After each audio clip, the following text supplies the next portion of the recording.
The security camera captures a familiar figure pushing his cleaning cart down the marble corridor toward the bank's vault level. Miguel Alvarez moves with the same methodical precision he's displayed every night for 2 years, emptying trash bins, mopping floors, maintaining the pristine environment that wealthy clients expect from one of Manhattan's most exclusive private banks. He's the year, sir, but tonight is different. Hidden beneath the false bottom of Miguel's cart are forged credentials, electronic jamming equipment, and lead-lined bags designed to carry exactly $22 million in certified currency. In 47 minutes, this quiet night shift cleaner will walk out of Grayson Union Bank carrying one of the largest cash thefts in New York history, leaving behind no alarms, no broken locks, and no trace of how he pulled off what investigators would later call the perfect inside job. The vault at Grayson Union Bank had never been breached. Until tonight. Miguel Alvarez was the kind of employee that security managers loved. Completely invisible, utterly reliable, and so forgettable that most bank staff couldn't pick him out of a lineup, despite seeing him 5 nights a week for 24 months. At 46, he possessed the weathered hands and quiet demeanor of someone who had spent decades in service jobs, cleaning up after people who earned more in a day than he made in a year. Sterling Janitorial Services had contracted Miguel to Grayson Union Bank based on his spotless record and willingness to work the overnight shift that most cleaners avoided. His background check revealed exactly what the bank wanted to see. No criminal history, stable employment, and references from previous employers who described him as trustworthy and thorough.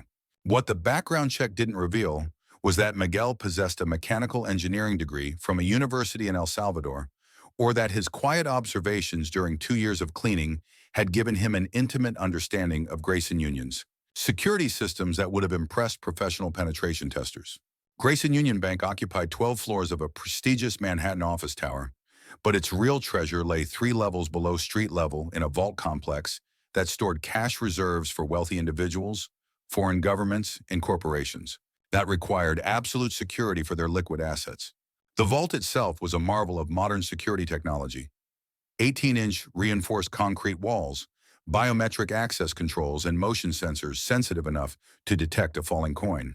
Miguel's legitimate duties never took him inside the vault, but his cleaning responsibilities included the corridor that surrounded it, the security office where guards monitored surveillance feeds, and the maintenance areas where the building's technical systems were controlled.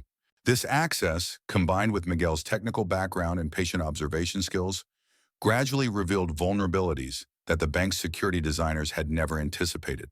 The opportunity that would make Miguel's heist possible emerged during Grayson Union's recent security system upgrade.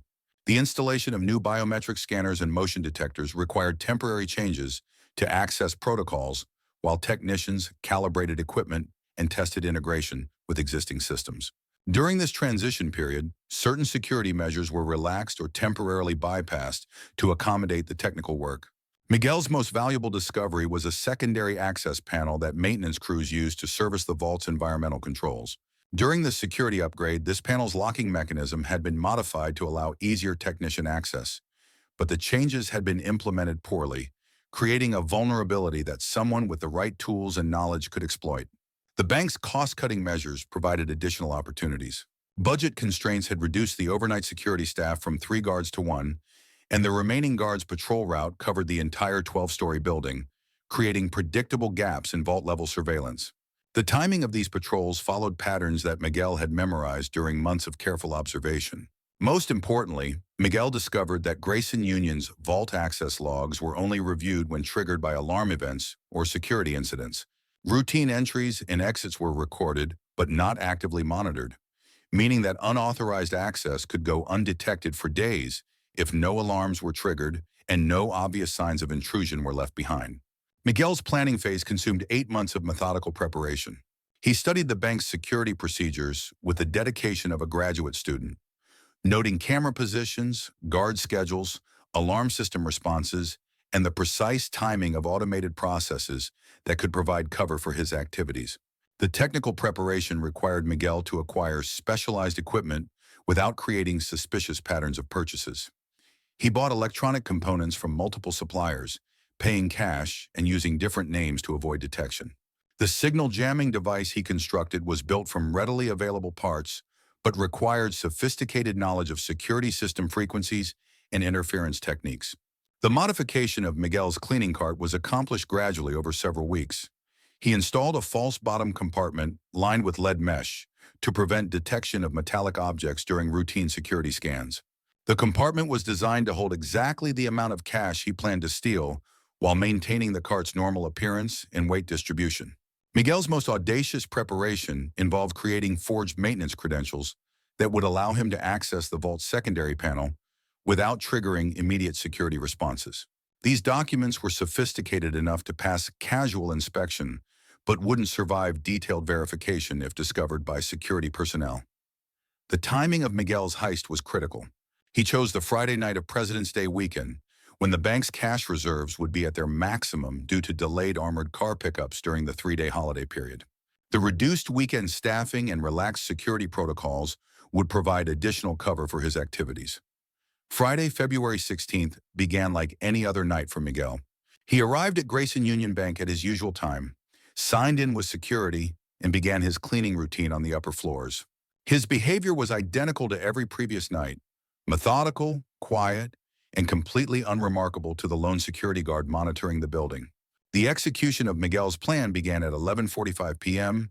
when he positioned his modified cart near the vault level and activated his signal jamming equipment. The device created brief interruptions in specific security sensors without triggering general alarm conditions, providing narrow windows of opportunity for unauthorized access. Miguel's entry into the vault area coincided with a scheduled HVAC system reboot that temporarily disrupted environmental monitoring systems. His technical knowledge had allowed him to identify this vulnerability during his months of observation, and his timing was precise enough to exploit the brief window when sensors were offline. The secondary access panel yielded to Miguel's forged credentials and mechanical skills, providing entry to a maintenance corridor that bypassed the vault's primary security systems. From this position, he could access the vault's interior through service openings that were never intended to accommodate human passage, but were large enough for someone of Miguel's slight build. Inside the vault, Miguel found exactly what he had anticipated based on his intelligence gathering. 7 transport cases containing bundled currency totaling $22 million in various denominations. The money was organized for Monday morning pickup by armored car services, stored in a configuration that made selection and removal straightforward for someone who knew what to look for. The physical removal of the cash required careful attention to weight distribution and concealment techniques. Miguel loaded the bundled currency into lead-lined garbage bags that would prevent detection by metal scanners and electronic surveillance equipment. The total weight approached 150 pounds, distributed across multiple containers within his modified cleaning cart. Miguel's exit from the vault area required reversing his entry process while carrying the stolen cash and ensuring that all security systems were restored to normal operation. He resealed the access panel, deactivated his jamming equipment, and resumed his legitimate cleaning duties to establish an alibi for his presence in the building during the critical time period. The most dangerous phase of Miguel's escape occurred during the security guard's shift change at 1:30 a.m. Miguel had timed this transition precisely, using the brief period when camera coverage shifted between monitoring stations to move the stolen cash from the vault level to the building's service areas. Miguel's departure from Grayson Union Bank appeared completely routine to building security systems. He was recorded leaving through the standard employee exit, pushing his cleaning cart and carrying the same equipment he brought every night. The cart that now contained $22 million in stolen currency appeared identical to the one he had used for 2 years of legitimate work. The vehicle switch occurred in an alley 6 blocks from the bank, where Miguel transferred the stolen cash to an unmarked cleaning van that he had acquired using false identification. His uniform and cleaning equipment were disposed of in a dumpster, eliminating physical evidence that could connect him to the theft. Miguel's post-heist activities followed a carefully planned timeline designed to maximize his escape window before the theft was discovered. He drove the van to a predetermined location in New Jersey, where he transferred the cash to a personal vehicle and began the first phase of his disappearance strategy. Grayson Union Bank's Monday morning routine proceeded normally until armored car personnel arrived to collect the weekend's accumulated cash deposits. The discovery that the vault was nearly empty triggered immediate panic, followed by a comprehensive security review that initially found no obvious explanations for the missing money. The absence of forced entry, triggered alarms, or compromised electronic systems initially puzzled investigators. The vault doors showed no signs of tampering, access logs indicated no unauthorized entries, and surveillance footage revealed no suspicious activities during the time period when the theft presumably occurred. The breakthrough came when forensic specialists discovered a 14-second gap in corridor surveillance footage that corresponded with Miguel's absence from his scheduled cleaning routine. This anomaly, combined with Miguel's failure to report for work on Monday night, immediately focused the investigation on his activities and whereabouts. The FBI's involvement brought federal resources and expertise to bear on what was clearly a sophisticated inside job. Special Agent Sarah Martinez, who led the task force, quickly recognized that the theft required detailed knowledge of bank procedures and security systems that could only have been acquired through extended observation and access. The investigation revealed Miguel's systematic preparation and the technical sophistication of his operation. Forensic analysis of his cleaning cart revealed modifications that demonstrated knowledge of security scanning techniques, while purchase records showed acquisition of equipment consistent with electronic countermeasures and concealment methods. Street surveillance cameras captured crucial evidence of Miguel's escape, including footage of him changing clothes in an alley and transferring objects between vehicles. License plate analysis led investigators to the stolen van and eventually to the identity documents Miguel had used to acquire the vehicle. The manhunt for Miguel Alvarez expanded internationally within days of the theft's discovery. Immigration databases showed no record of his departure from the United States under his real identity, but financial analysis suggested that he had been preparing for extended international travel through careful asset liquidation and offshore banking arrangements. Intelligence reports from Interpol agencies placed Miguel in Panama within 2 weeks of the theft, but confirmation proved elusive due to the sophisticated false identity documents he had acquired. Subsequent sightings in Hong Kong and several South American cities created a complex trail that frustrated law enforcement efforts to pinpoint his location. The $22 million in stolen cash has never been recovered, despite extensive international investigation and cooperation between multiple law enforcement agencies. Miguel's apparent success in converting the currency to untraceable assets demonstrates planning and criminal sophistication that exceeded initial FBI assessments of his capabilities.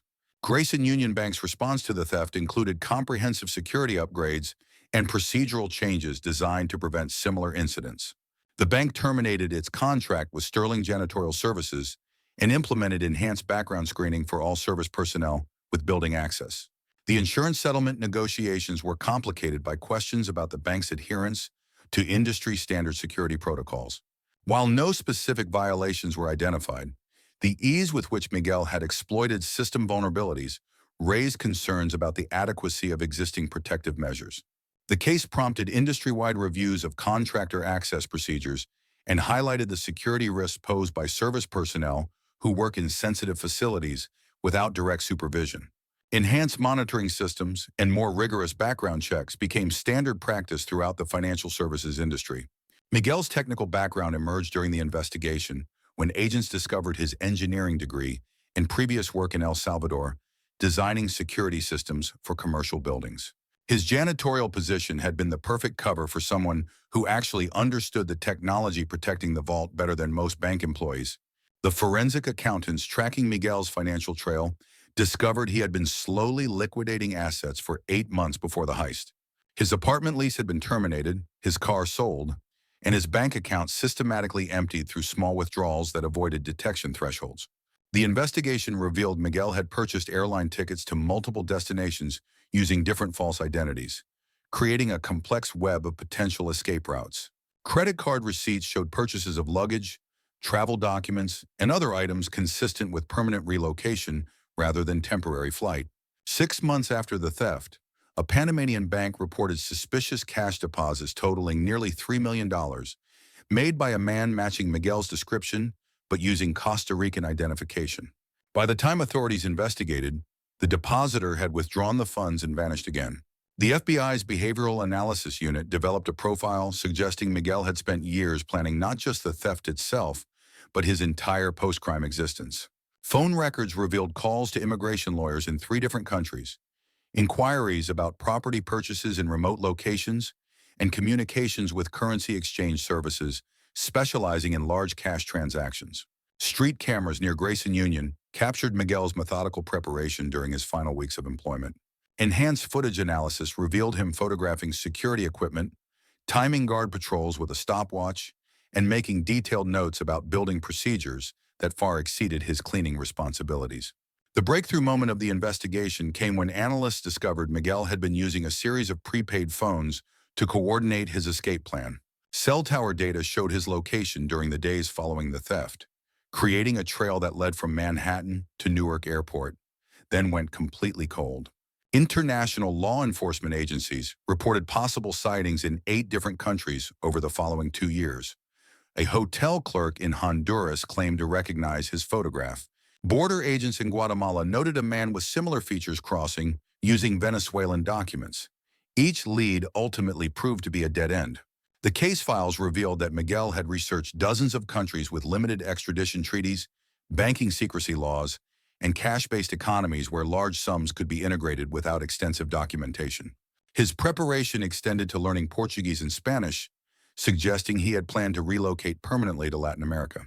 Interpol analysis indicated that the stolen currency was likely converted through a sophisticated money laundering operation involving multiple countries and currency exchanges. The complexity of the financial trail suggested Miguel had professional assistance from individuals experienced in moving large amounts of illicit cash across international borders. Digital forensics recovered fragments of deleted files from Miguel's personal computer, showing research into offshore banking regulations, false identity procurement services, and real estate purchases in countries that didn't require extensive background verification for property transactions.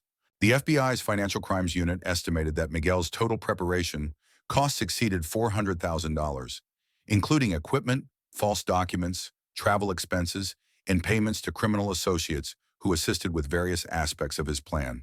This investment demonstrated his confidence that the theft would generate sufficient returns to justify the substantial upfront expenses. 7 years after the heist, Miguel Alvarez remains one of the FBI's most wanted fugitives. The $5 million reward for information leading to his arrest has generated thousands of tips from around the world, but none have resulted in credible leads or successful apprehensions.